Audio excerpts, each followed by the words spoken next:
Can you tell the audience who you are, your name and your credentials, please? Oh, while I cue this background music. Sure. Start talking. All right. Hi, my name is Valerie Gay, and I'm the Executive Director of Art Sanctuary. All right. And next to you is... Hey, I'm Nasya Gay, and I'm the Facilities Manager at Art Sanctuary. Is it a gallery first and foremost, or is it more than that? It's more than that. Yeah, it's more than that. Yes. So is gallery the appropriate word, or is there another? The physical space is a gallery, but Art Sanctuary is so much more than that. So let me just start by saying our mission is to use the power of Black art to transform individuals, create and build community, and foster cultural understanding. And we do that in two primary ways. One, through arts education. So most of our work happens outside of the gallery walls, which is a small space. It's a beautiful space, but it's small. Our work happens in some of the most under-resourced schools in the city. So we do things like teach the civil rights movement through the arts embedded in middle school English and history classes. The other part of our mission, and our mission comes to life through family and public programming. So that's where the gallery comes in. So folks can come into the gallery for free.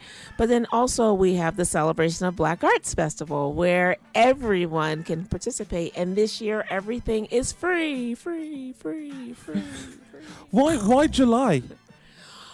Well, because in the past, the history of the festival, which started 34 years ago, with just a one-day gathering of intellectuals. And I'm going to tell you why July in a second. I'm going to get to it. But just to give you the history, Larry Robin, who owned a bookstore called Robin's Bookstore in Philly, was one of the few places where one could get extensive titles written by Black folks. And so I think people were pestering him. He had the idea of, hey, why not bring together all of these writers? And so he brought them together. And so this one day, gathering of these intellectuals was really fantastic. But then other people started hearing about it. It's like, wait, I want to come too. So it became an annual thing in February. And so Larry went from like a one-day thing to like a 3-day thing. Then in 2001, he decided he didn't want to do it anymore. And so he, as I say, bequeathed it to Lorene Carey, our founder for Art Sanctuary and Art Sanctuary. And then we took it from this 3-day thing to like a 7-day thing. And then I came along 6 years ago and I succeeded Lorene, and we took it from a 7-day thing to a 31-day extravaganza. And so it was first in February being the shortest month, blah, blah, blah. It's always everything, all things Black history, blah, blah, blah. It's so easy, right, to forget about us for the rest of the year. So then we moved it to May. And May was really great because back in the day, at the beginnings of global warming, May was a lovely month, right? But now, May is, like this year, I saw photos from last year. And last May, I had my Art Sanctuary t-shirt on and a turtleneck underneath. And it was May. It's like ridiculous. So between that and funding, we decided to move it to July. So we still have 31 days. We just moved it. And it gives people an opportunity to experience more. So in May, a lot of things are happening. Students are graduating from high school and college. They're getting ready to graduate from college, from high school. They're graduating from college. Families are starting to kind of wind down. And this is an opportunity for people who are staying in the city or who want to come to the city, because we attract people from all over to come and spend some time with us. This year, you have the poet laureate, Roy. Can you tell me a little about this guy? Sure. For a while, we have been wanting to really talk about the African diaspora and how we are all connected all around the world. That basically everywhere you go in the world, there's some Black people there. And in some way, we're connected. And so actually, I have to say, Nasya started maybe 2 years ago saying, Mom, you should really think about, there's this man named Roy McFarlane in England who... So you were not aware of him? I was not aware of him. Okay. I was not. This is all Nasya? This is all Nasya. Yes, he is one of my close friends from England. Matt is an illustrator, and Roy McFarlane is his dad. And so I met both of them in London, and I just thought it was so cool to hear about Mr. Roy's experience of Blackness in London, because he's from Birmingham.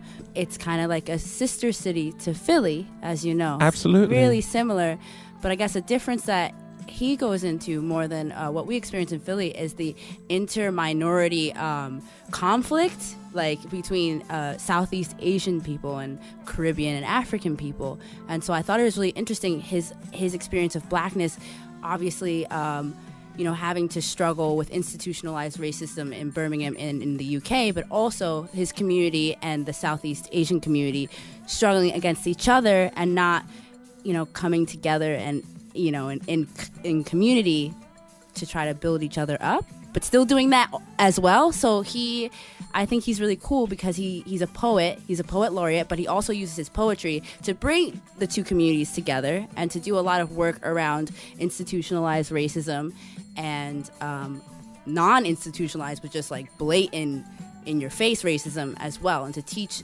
young people to kind of come together more rather than I'm Asian and you're black and we don't have any similarities, when actually we have many similarities. Right, so that's his whole thing. I'm super excited that he's coming. He's going to be imparting that knowledge to our community when he comes. He's having a workshop in conjunction with a storyteller named Joss Duncan, and it's called Breathing from Within. And he's also having a workshop alone where he's going to be signing his books and doing a reading and doing a poetry workshop. Yeah. Is it challenging heading up one of these festivals? Challenging, but rewarding, because when I go to bed at night, I know I have to always keep in the front of my mind, not the back, the front of my mind. I'm doing this for other people. I'm doing this for people who would not normally get a chance to meet a poet laureate, or who would not normally get a chance to have free dance workshops. Dance is expensive. Or to meet, a music producer that's worked with Music Soul Child, all for free. It's really challenging, especially there's so many moving parts, and I consider myself like a professional wrangler. Like I have to wrangle all of these, with my lasso and stuff. And then at the end of the day as well, like I'm a dance movement psychotherapist. So this is something that's brand new to me. Wait, what is, well, you go over my head. Sorry. Yeah. Mate, what is a dance therapist? What is a therapist? Yeah, what is a therapist? So that's why I went to London. I studied at Goldsmiths University and I got my master's there.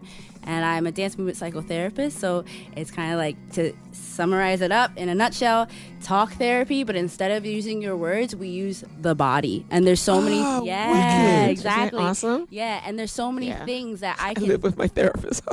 Yeah, Actually, she doesn't. I don't live with her anymore. She moved out, so I'm gonna have to go to her. That is so funny.